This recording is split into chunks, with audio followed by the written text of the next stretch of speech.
Croeso, hello, and welcome to Inspire, a series of conversations where we're going to be exploring ambitious artistic leadership through times of change. In this inaugural year of Studio Clwyd, Wales's new national professional hub for theatre makers, we're here to spark dialogue, celebrate excellence, and shine a spotlight on the remarkable leaders we have here in Wales. In this episode, we are absolutely thrilled to be joined by Dav James, the award-winning playwright, screenwriter, composer, performer, and novelist, working across radio, TV, theatre, and in both the Welsh and English languages. His television series for the BBC, Lost Boys and Fairies, has been hugely successful. The show gained 5 BAFTA Cymru Awards in 2025, and it went on to win an International Emmy Award at the end of the year. Now, Dav is a big advocate for the Welsh language and for queer identity. He was raised in Cowbridge in the Vale of Glamorgan. He now lives in Cardiff, and he and his husband are the parents of 3. Well, croeso cynnes iawn, Dav. It's absolutely fantastic to be talking to you today. I'm really looking forward to our conversation. Sut wyt ti? How are you? Dwi'n dda iawn, diolch yn fawr iawn I ti. Thank you very much for that lovely introduction. It's lovely to be here. Well, I wanted to give you the welcome that you deserve. And honestly, your career has been phenomenal to date. And I know that there's going to be much more to come. So much for us to talk about. Of course, I would like, though, to perhaps start at the beginning. Let's take it back in time a little bit and to understand a little bit more about you, Dav, and what inspired you or even led you down this career path. Where did the interest come from in the first place? I don't think I had any choice, to be honest with you. I don't remember a time when art or stories or music wasn't a part of my life. My parents used to tell me that I was singing in my cot before I could speak. I would self-soothe in my cot. I would rock my head backwards and forwards and just hum these tunes. And also, I think I was always a very sensitive child. I was always a child who had what I think we now call big feelings in the therapeutic models that have evolved since I was a child. And so I was always looking for a way of expressing them, of articulating them. I would do that through song, as I said, first of all, or why there was a piano in our house. I was desperate for piano lessons my sister was older than me and she had piano lessons, and I kept asking when I was going to have a chance to do that. But also stories and books. As soon as I was able to read, I was devouring stories. And also as soon as I was able to write, I loved when we got to write creatively in school and write short stories and poems and then on top of that, of course, there was performance. So all kids in nursery schools do their nativity plays, but also I had a chapel upbringing. I was very used to having to learn an adnod, as we called it, where we would have to stand in front of the congregation and say a verse from the Bible. And I rather enjoyed that. And I think there was something as a child, as soon as I realized the power of being able to make people laugh, I think that spoke to me as well. So like any kind of human at the beginning of their life, it's driven by ego, of course, I think, because it's driven by the desire to be loved, to be liked. I think there was an element of that, of wanting to be able to sustain an audience, to keep an audience, and the power that might have given me as what was quite an eccentric queer child who was incredibly social. I had a lot. I was very social, but I also often felt at odds with the world. And so when in stories and books I would read about experiences that spoke beyond my lived experience but spoke to me at my core, that was also very powerful. And so all of those things combined, I think, led to, it was in compulsion. I didn't have a choice. I was always going to be working in the arts. Really interesting what you said about the ad nod, because I also was brought up with chapel and I hated the ad nod. So completely different people there. But also what I picked out of your answer there, David, was that word driven, perhaps driven by ego, but drive is something that leaders obviously have to have. And sometimes it can take you places, even in those challenging times as well, and help with Yes, resilience as well, can't it? So yes. really useful and helpful start to the conversation, even way back when with your upbringing. You then went on, didn't you, to university, to Edinburgh University, where you graduated in English literature, I think with a first. Fantastic. Anything that really sort of stands out from those years, any memories perhaps that Mm. were then perhaps useful for your future career as well? Do you know, one of the things I would say in terms of going to Edinburgh was in my drive and maybe ego, I wanted to go to Cambridge. And I had tried for Cambridge and I didn't get in. And at that time, it felt heartbreaking. It felt like the end of the world. It felt like this huge failure to me. And I went to Edinburgh because I'd been there with the orchestra and I'd loved the city, but I didn't really know anything about the English department. I didn't know much about the university. And going there, I had the most extraordinary time. And I think that lesson, I love that I learned that lesson of, when I put it inverted commas, like failure and what failure is and what it is to actually, well, this is another opportunity and you have to just get on with it and you have to make a different choice. And what you make of that choice, sometimes it takes you onto a path that you never would have imagined. And it's always the failures in life, I think, that actually in the end leads to your greatest successes, whatever that means to people. And Edinburgh, one of the reasons I think I thrived in Edinburgh was because it was a 4-year course for starters. So it meant that those first 2 years, I really struggled academically. I really struggled with the course, but I thrived in the theatre, Bedlam Theatre, which was run by students, and they put on so many productions in that space. I was able to perform. I was able to be a musical director. I wasn't writing at that time, but I was just working with brilliant people, collaborating and devising work with brilliant people who I still work with to this day. So the relationships I made there were incredibly important to me. And then I didn't really find my way into understanding or enjoying the course until my 3rd year. It took that time to settle. And it was when we started doing theatre and performance modules as part of the degree. And I had an extraordinary teacher called Olga Taxidou, who I'm still in contact with, who introduced me to Tony Kushner's Angels in America, which is this play that has had a massive influence on my life, and introduced me to queer theory. And through that, actually, I had a whole new understanding of my identity. And she gave me a language to understand myself that I'd been searching for a very long time. So it was incredibly formative for me. That's really interesting. And I want to talk a bit more about identity, perhaps a little bit later, and particularly, I think, Welsh identity as well. But really interesting to hear about those formative years and what you say about failure. It will resonate with so many, really, because we all come up against something where we fall, and it's how we pick ourselves up and what we learn from that that's absolutely key. So, what happened next? Where did you go after Edinburgh? What did you do?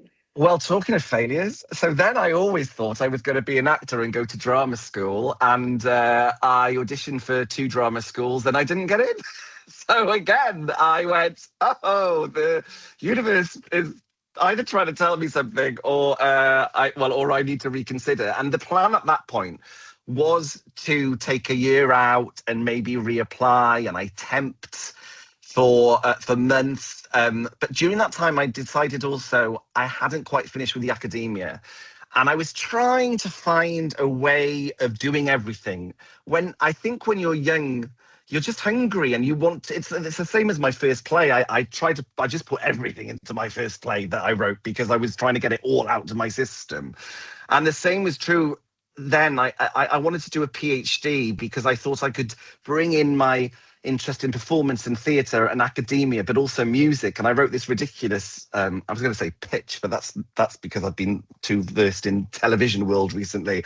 But I wrote a proposal, And it was accepted by Bristol University and by an extraordinary man called Baz Kershaw, Professor Baz Kershaw, who I had studied and read a lot of his work, and he wanted to do the PhD with me. And because it was him, I went, this is great. I want to have a relationship with this man. So I went to Bristol University and I started doing a PhD full time. But again, talking about failures, I really struggled. It was a very, very difficult time for me, and I think I struggled coming out of Edinburgh. But I was those first 2 years out of university, I was really wrestling with kind of, I would say, mental health as we call it now, and I was desperately sad and trying to find my place in the world, and doing a PhD and being alone in that system didn't work with me, even though it was opening up my mind to these incredible possibilities and language, as I say, and ways of thinking. And then I heard that a new drama school was opening up in London called LISPA, the London International School of Performing Arts. And the man who took over the Lecoq School in Paris after Jacques Lecoq died as the head of pedagogy, he was called Thomas Pratsky. And he came from there and he opened his own school in London. And when a friend told me about it, I think that is where I need to be. So I went part-time with my PhD, and I went to London and I did this course, which was a theatre making course, but it allowed me a space to develop as a performer, as a composer, and of course later as a writer, because I went into that school as a performer thinking I was going to set up a theatre company, and I came out a playwright. So you never know what path you're going to go, but if you follow your kind of, I think your authentic self and your instincts and your creative impulse, and also are open to the shifts and changes that come with evolving, and the new experiences that you encounter, you might end up on a completely different path, and I certainly did. Yeah, absolutely. So much really to take from that, from your journey at such an important part of your life, really. Still a young person, so many different things going on, and you absorbing and just taking opportunities that were coming your way, finding your way, finding your feet. And well, your feet took you back to Cardiff at one point, didn't they? Because you wrote your first full-length play, and that was in Welsh, Llwyth, tribe. Production at Sherman Theatre in Cardiff. And I'd like to perhaps jump to that point, because you said that, you'd wanted to be this performer, this actor, and then you wrote this piece of work, which was really significant at the time and in terms of how it's being described by people. How did it come about? How did you get that opportunity? What were you saying at that time in that play? I had written a play when I was at LISPA, because they had a writing course as part of the school, and we all had to write a one-act play. And in doing so, I had a eureka moment, because I'd been an usher at the Travis Theatre as well. I'd watched all this new writing. I'd been in so many plays. I'd read so many plays. And also there's something about writing plays where it occupies for me a philosophical space. So I felt the work I'd been doing in my PhD also related to the act of playwriting. And I sent this play, I think, to 6 or 7 new writing companies. And again, let's talk about failure. 6 of the 7 said no. 1 of the 7 said, oh, we quite like this. And that was Script Cymru, which is a bilingual new writing company that existed in Cardiff. This was an English language play. But what it meant was the literary manager there, eventually, Arwel Griffith, who took over from Angharad Ellen, who had originally commissioned the English one, had said, you speak Welsh, don't you? And I was like, oh, yeah, I do. He said, will you write the play in Welsh? And I said, absolutely not. I do not want to write in Welsh. Why? And I had this thing, because I'd done English literature. I didn't feel comfortable in the Welsh language creatively. I thought English was my creative voice. And then, to cut a long story short, really, I think there was also a sense of I couldn't write about what I wanted in Welsh. I had a sense of that maybe I didn't feel comfortable being queer in Welsh within my own community. And Arwel and Ellen Bowman, who was also working there at the time, encouraged me, well, drama is conflict, and you're talking about a major conflict there in your identity. Why don't you write about that? And that is how eventually, so I mean, I wrote another play that was very different to Llwyth, which was a dystopian drama that was influenced by the Gododdin. All the themes of Llwyth were in that play, but it was kind of unstageable, I think, at the time. And then Sian Summers, who was also in the literary department, said to me, I think you just need to go back home and write what you know. And I was scared of it. I was scared of setting it now. I was setting it in a dystopian future. I was setting it somewhere other, as far away from me as possible. And the moment I sat down and went, I'm just going to write me and what that feels like, and Aneirin's opening monologue, it poured out of me, really. It was almost as if I had taken years to give myself permission to write what was in my soul. Wow. I mean, that's absolutely amazing. Thank you for sharing that with us and how you reached that point, because sometimes we read in people's biographies, oh, this happened, that happened. To be actually hear the story behind it's so powerful, Dav. I mean, the words that we used were that Llwyth was a watershed play that changed the landscape of Welsh language theatre. I mean, what do you think when you hear that? I mean, did you realise the significance of the time? Of course it's a lovely thing to say about your work. I do think there's an element of, I feel really grateful that I was alive in that moment where the world was wanting to and ready to produce that play. And I was the one that got to write that play, because it's about timing where my queer identity matched where we were historically, I suppose, in our culture, and that space, and the encountering of someone like Arwel, who directed it, who was also a gay man, a Welsh-speaking gay man. So all of these things really, really spoke to Arwel. And it always felt like, of course, there had been plays with gay content and gay themes and gay characters in the Welsh language before, but there hadn't been a Welsh language play by a gay playwright in the Welsh language before about queer identity. We knew at the time. I was terrified. I was absolutely terrified, because I did not know how audience would respond to it. I thought so it would resonate with some people, but I didn't know who it would speak to or how it would go down. I was nervous. I mean, we've got to remember, it doesn't feel like that long ago, because it was 2010, but the world felt like a very, very different place then. It really, really did. We've made huge strides since then, and in terms of representation and queerness, but there wasn't so much around, especially in the Welsh language. So it caused a lot of anxiety for me, and also because it was very public, an announcement of my private affairs in a way. Of course, it wasn't autobiographical, but it was personally inspired. So it did feel like an act of courage, but I felt very supported. And especially, we had the most brilliant cast in it as well. And we had the most incredible and, I would say, emotional and moving rehearsal period. And I remember watching read-throughs, and all I knew was, well, whatever the world makes of this, I feel very proud of this. And I feel very moved by the performances that the actors are doing and giving. It's all out of your control. You just got to give it to the wind and see what comes back.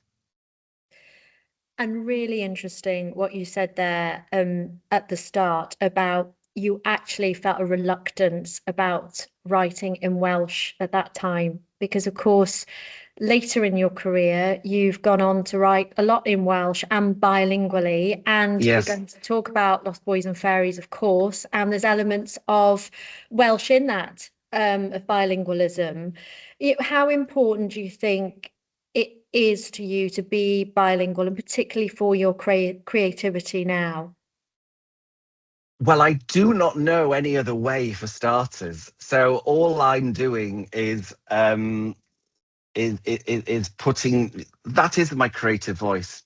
And I think when I did the PhD in queer theory, what queer theory taught me was the power of language, was how we see the world through the prism of language, how we see identity through the prism of language, how binaries function in language, and how it made me really think about my identity in different terms, because of course I was growing up having to define myself as gay or straight, as if it was a dual choice. What does that do to you? But that's because language is telling us those are the options. Now, we have seen such developments in terms of how what I was studying as queer theory when as a student, it's now part of the vernacular of young people, of pronouns, the discourse around pronouns. That was all being explored in queer theory, but now it's part of our everyday discussions and discourse, which is really fascinating to me. But being bilingual is part of that for me, because I feel like the way I see the world and myself is different in Welsh and English. The words that we have, the way that those words make us feel, how an adjective in English might not resonate in the same way as its translation does in the Welsh language. So I have all of this at my disposal. It's a rich tapestry, and it gives me a dynamic force to be creative within. And so for me, it's just a gift, really. But also it creates a really, I would say now, healthy tension. At the time, I didn't see it as a healthy tension. I saw it as a conflict. I saw it as problematic. I think there was a side of me that wanted to be more English. Why is a really interesting question. I think that actually proves the success of imperialism, that a Welsh-speaking kid from a Welsh-speaking family should desire to be other. There's something very interesting about that, but also that I felt that I couldn't be queer in the Welsh language.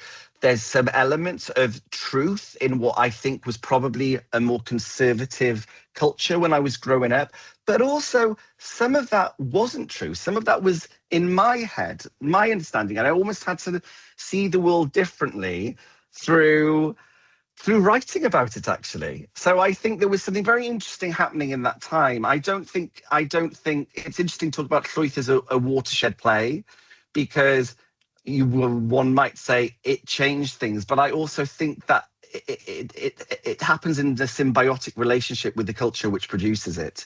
That change was happening anyway around me, in the people enabling me to write that play, and the community and the reception that play got from the community. It was already there, really, I think. And in terms of using the Welsh language or being bilingual within your work, and for the audience to appreciate and to see in Lost Boys and Fairies that the Welsh language does feature in there, in a way, you're showcasing that as well, aren't you? To a much wider audience, the BBC national audience, even. Yes, and that, if as a byproduct of that show, that's what it does, I think that's brilliant. Because I think in these isles that we live in, we should be celebrating the melting pot, the multiplicity of voices that are in this island. And Welsh is an ancient language that has been here for a long time and part of the cultural identity of Wales. So it should be celebrated. We should be celebrating it. We should be giving it a platform, not just nationally, but internationally. And sometimes I think people are more willing to celebrate things internationally than they are within these very isles. So that was very, very important to me. And I think we need a lot more of that as well. Well, I'm going to take you back now to perhaps your journey, the narrative thread of your story a little bit in terms of your career, because there's so much to talk about the different things that you've done, because we've talked there a little bit about when you started playwriting, but yes, you're a screenwriter, you're a composer, you're a novelist. You really are multi-skilled, I suppose, is the term, multi-platform, these expressions that we hear quite a lot now. How did that actually evolve then, that you are so skilled at so many different things, but I guess you also see the value in that? And I'm interested to explore whether you think, particularly in these times, that is something, that people perhaps should be aiming at, that it's really valuable to have. I think it's incredibly valuable. I was told once by somebody on a panel when I was trying for a bursary, they said to me, "You remind me of me when I was younger. You do a lot of things. You're going to have to choose," is what they said to me. And this was a person in power, and I think it was very well intended, of course. But I remember thinking, I don't want to choose. That does not make sense to me. It doesn't make sense to me why I would want to choose. Um, and I didn't, luckily. But I think the well-intentioned thing was coming from, of course, if I had just focused on screenwriting, or if I started screenwriting straight from school, who knows? I don't know. Would I have got somewhere faster? Would I have got somewhere at all? I may not have done. I don't know. I was much older. I'm in my 40s now, so getting Lost Boys greenlit took decades. There's decades of a career there. But I also know I don't think Lost Boys would exist in the form that it did were it not for the influences of everything else I did and how I did them in the order that I did them. So I don't think there's one right or wrong answer about whether or not one should focus on one thing or do many things, but there is a right or wrong answer for you as an artist and what feels right. And for me, I was always just curious and interested in different forms, because there's a point at which a form has its limits for me in terms of what I'm wanting to do or say. And so therefore I need to find another form to articulate the story in a particular way. And they all serve different purposes. But for me, they're not, it's funny, isn't it? They all seem like different forms, but for me, I'm in a sense doing the same thing in every single one of them. I'm trying to articulate something to an audience. I'm trying to connect. I'm trying to move. I'm hoping to, I suppose, inspire. I don't know, but it's all about connection for me in the end. I'm trying to connect what is in me and my experiences, and I'm trying to connect to an audience. And to me, there's something very spiritual about that, actually. We live in this world that is difficult and challenging, and we're all seeking communion. But, maybe that comes from my chapel upbringing. But that's what theatre was for me when I started. It was a place of communion. It was a place of where a temporary community comes together to witness, to bear witness, and to experience something as a collective.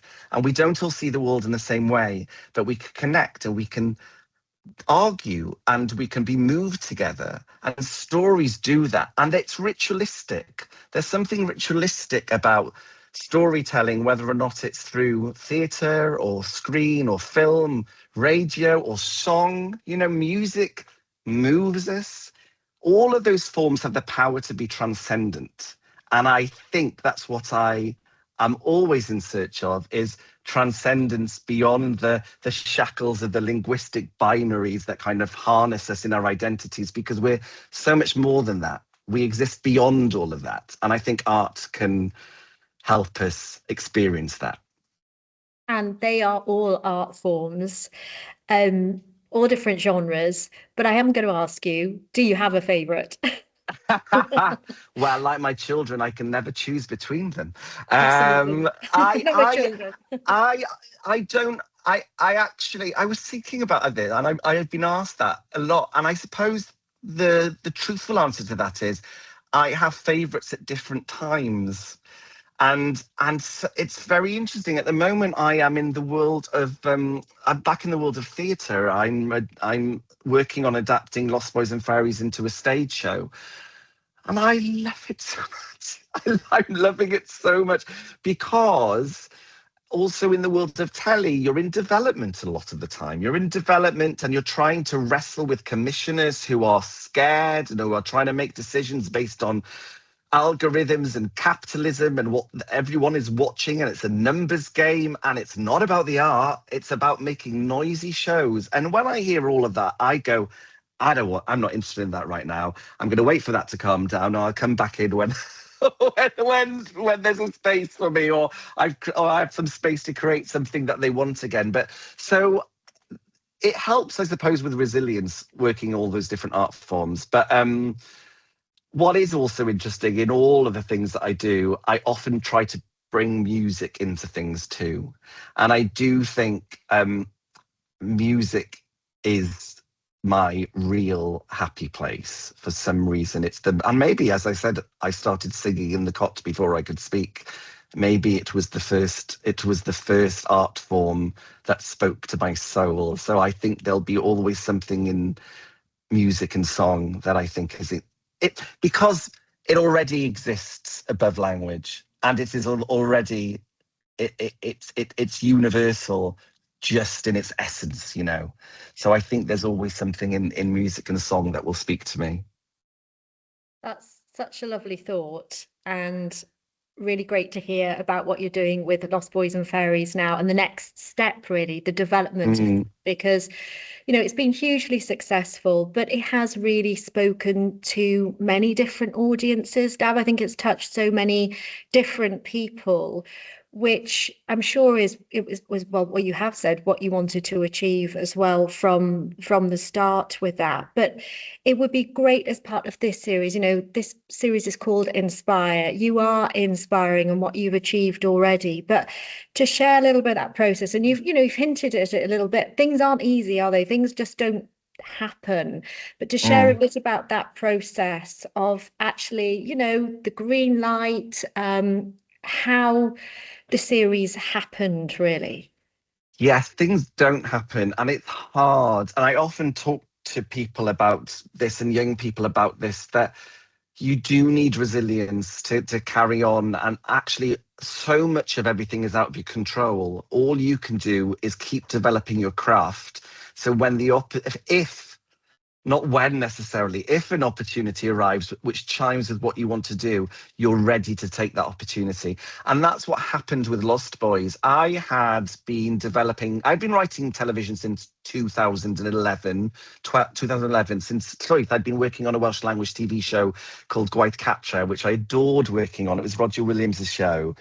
With Fiction Factory. And then I left that after 4 series to develop my own work. So I've been developing my own work since 2015, really. Lost Boys didn't get commissioned till 2022, 23, I want to say. Was it even? It was maybe it was 21. It was slightly before that. But it's that process, I had countless rejections, and I had tried for different schemes. And the way Lost Boys was commissioned, I actually eventually got a place on what's now called the pilot scheme at the BBC. But I very nearly didn't go for it because I think I tried twice before, and it was Helen Perry at the writers' room who called me on the Sunday going, "You are going for this again?" And I went, "No, absolutely not. I'm done." I'm done. There's only so much a boy can take. And she said, "I really think you should go again. I think you should put in a different spec script. I think you need to put some pictures in." So, oh my gosh, it's Sunday and I need to, I had 2 kids by that point as well. And anyway, thank goodness I listened to Helen, because I did. And I got a place on this pilot scheme, and I was matched then with Duck Soup, the production company. And again, that's a very interesting thing, because I really felt like I'd found my people with Duck Soup. And it took a long time. It took a long time of developing projects with really great people, brilliant people. But Duck Soup, for whatever reason, it was a bit like, when I met them, it was a bit like falling in love. And they allowed me and they enabled me to write this show that I'd been wanting to write. So that was crucial. And of course, I wrote the script, and it went up the ranks very, very quickly. It was very exciting. We thought it was going to get a green light. But then it didn't. They commissioned the episodes, but I think there was a year and a half of not knowing if it was going to be greenlit or not. And it was incredibly painful, because up to that point also I had said, I can't do this anymore. I actually feel the resilience that's needed, before Lost Boys was even commissioned as a script. I was really close to giving up, because it's really, really difficult. It's very, very challenging. And then when I'd done it, and then it still seemed like it wasn't going to go, I went, and I remember thinking, oh gosh, if this doesn't go, this is it, because it's really painful. The industry is really tough on sensitive souls, and that's the thing to really know. I think if you're an artist, you are often, not always, but you are often a very sensitive soul. And the industry, because it's driven by money and it is a business, it is an industry, there is a sort of dance with the devil that you have to do, and negotiating that dance whilst protecting yourself is not an easy game. And so you have to have good people around you to support yourself in that. And I was one of the lucky ones. It did get greenlit in the end, but it wasn't an easy process. Well, I don't know because I've never given birth, but I hear it's that thing like I sometimes feel like it's very easy to forget about the pain that one has gone through when actually the end experience is one of like, I've produced something that I absolutely can stand proud next to and love, and I feel very blessed that I have that creative child of mine. And so sometimes, but I think it's also good to reflect that the process of getting there was actually quite painful. And really interesting what you say about, it is a business, but also about the importance of having people around you who can support you. And, you were part of a project. And I'm quite interested to know, schemes like that can foster talent, that can help in some way. Just how important do you think that they are? Well, for me, it's crucial because I wouldn't be here talking about this show without it. I think it's also it gives an opportunity for you to meet other artists. That's equally important. I was part of the BAFTA Breakthrough as well last year, and that was amazing meeting these incredible artists from all walks of the industry, actually. The casting directors, producers, filmmakers, game makers, So that's really important. And also it's to do with, well, it should be to do with widening access. And it's about getting diverse voices into the mix and discovering diverse voices. I think what sometimes happens, though, I think there is culturally often an emphasis on the new all the time, which is very important. I think we need to constantly be finding new voices and developing new voices. I think that needs to happen side by side in evolving the people who have come through as well, because actually I think people in their second half of their lives, the elders who have gone before me, have things to say about the world. It's not just all, we need a mix of those voices that are responding to how the world is changing, but we also need those voices who are connected to what I would call the deeper mythic spaces, the universal spaces that are, that don't change, the universal human condition. So it's about making sure that there are platforms for all of these voices and stories to come through. That's really, really interesting. And of course, you wrote Lost Boys really from personal experience as well. You drew on personal experience. And just really a quick question about that, because there may be people who are listening to this who want to write about their own personal experience, but perhaps don't quite know how to, or don't feel confident enough to. And as you said, you are effectively, putting your story or your life out there to a degree. What would you say to people? Are there any tips or advice you could share? If that is, not all writers are the same and not all writers want to do that, but if that is something that resonates with you, you just do it. I think sometimes people think, oh, my story isn't interesting. And I would say to that, I say this to young writers, I say, you're the only person, you are unique. You're the only person who has gone through the events in your life in the order that you have, with the dynamics and personality that you have. So you have this unique worldview. And so that is already interesting to me. So that's one thing. I think people are often scared of writing personally inspired because of, and rightly so, a kind of a ethical responsibility to the other people in the stories that they are writing about. But you are writing from your own perspective, and therefore you have a right to your story. But also, all of my work, autobiographical, personally inspired, it's always translated, and I find, or adapted, and I find a way of adapting things so it isn't autobiographical. It is a translation. It is inspired. It's finding a way of taking the ingredients and the themes of my life and putting it into a different recipe, as it were.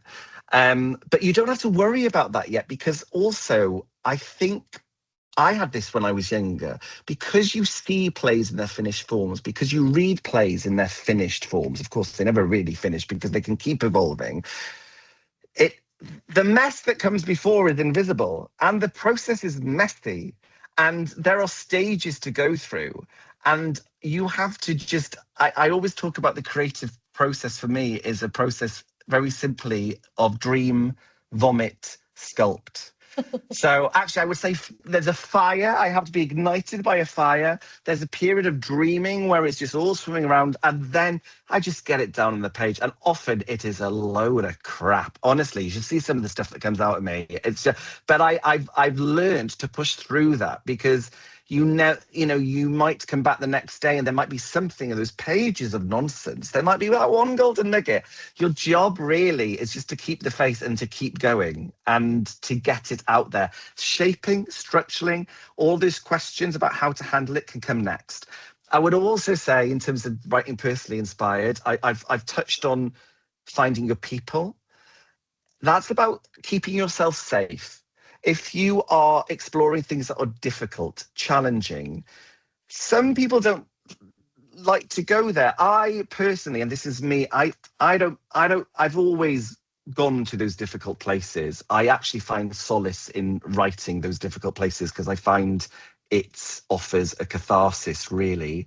I've had a lot of therapy. I also think writing has probably saved me a lot of money in therapy too, because it's allowed me to explore and put a form and a structure on difficult feelings. That's what storytelling does. It's a way of finding redemption in what often you can't find redemption in life. But life is messy, and life doesn't have a neat ending. Stories can.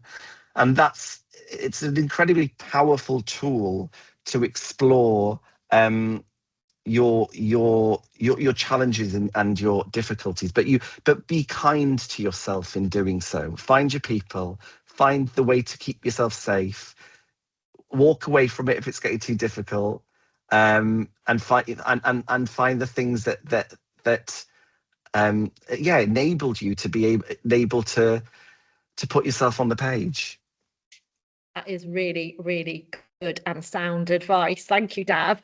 Now, we're heading towards our sort of final section, I guess, of our conversation. The time is flying by. So I'm going to move on to ask a question that really we want to ask all of our guests, because this series is talking to inspiring artists from Wales, leaders in the sector. And we want to ask them, you've touched on it a little bit and you've spoken so well and deeply about your relationship and identity with the Welsh language.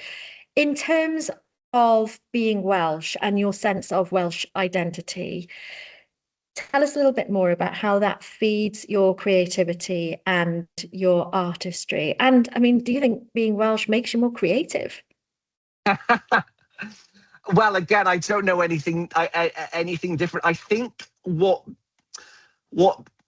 the experiences of growing up Welsh, my chapel upbringing, the storytelling, the Bible stories, the Eisteddfod, the performances, the opportunities and stages that were afforded to me, the language, the poetry, the music, the hymns, all of those things are part of the tapestry of tools and mythology that I use to create my work in all forms. So in that sense, it's a huge part of who I am. I also touched on this before, but I think there is a really interesting creative tension with being Welsh, in that we belong to a minority culture within these isles, in the same way that being queer, I belong to a minority culture within these isles. And I think what that teaches you from an early age is to be able to see things from alternative perspectives.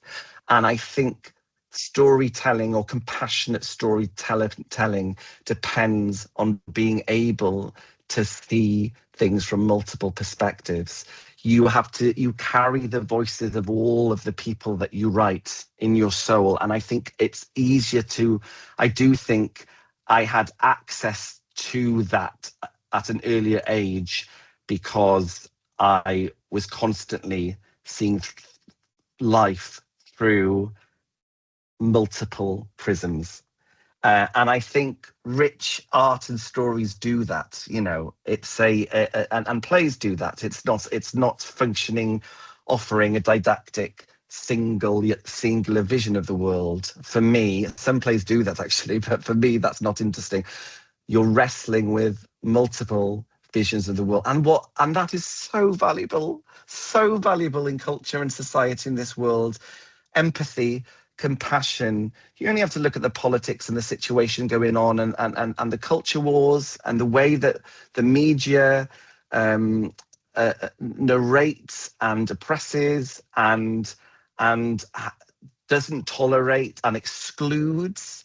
And storytelling is a way of, and drama, of teaching compassion and empathy and seeing the world through the eyes of the other and walking towards them.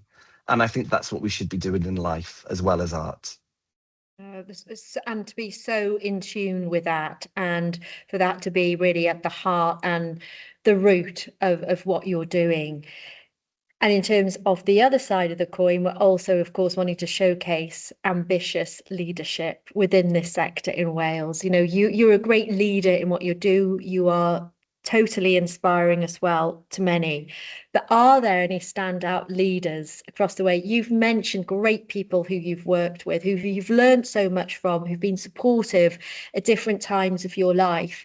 I suppose in terms of that ambitious leadership theme, is there anybody, there'll be so many, I know, but anyone that you particularly want to talk about within this context? I do. I think. Do you know what? I'm going to talk about Ellen Bowman again, actually, and it's interesting because we're talking about ambition and ambitious leaders and what that looks like. Now, Ellen, I would say, when I came back from Lisbon, she was running this group called Cwmni Now, and it was 9 artists who were just trying to find their way in the world, and she somehow managed to inspire, to help all of that group to go on and make the work that they didn't believe that they could make. I remember saying, I want to do this workshop, and she said, oh, I'll help you do that. And what you need to phone this person, phone that person. And I was terrified. But she just made me believe I could do it. Now, all of that company of 9 artists have gone on to do brilliant, wonderful things in the sector as producers and writers and performers, and who are leading in their own ways, actually. But the leader behind them was a quiet leader, it's at the grassroots. I think that's where leadership actually is most important, because it has a way of then having a much, much bigger effect. And also it's devoid of ego. There's this thing, isn't it? It's quite interesting about leadership and what that looks like. And often I think when the ego takes over the leader, we're in trouble. But unfortunately, it's what happens all the time, positions of power. Why do people want to be in positions of power? So there's always an interesting tension between being a powerful leader and not allowing that power to go to one's head. So that we need, I come back to this word spiritual and what that means, but the elders in our society, we need elders to lead.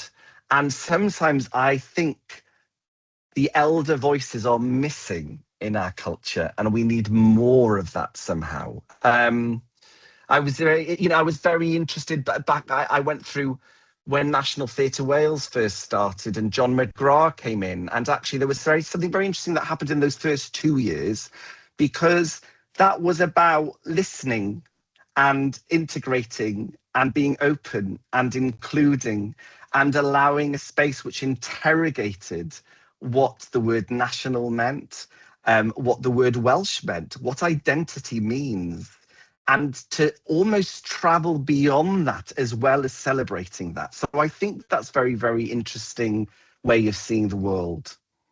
And really interesting what you were saying about leadership and power. And you can be a good leader, but not necessarily be in a powerful position. You can be a good leader at many different levels. I think most of the brilliant leaders of our society are doing it quietly, and they are inspiring people to go on to do great things, but they are unsung.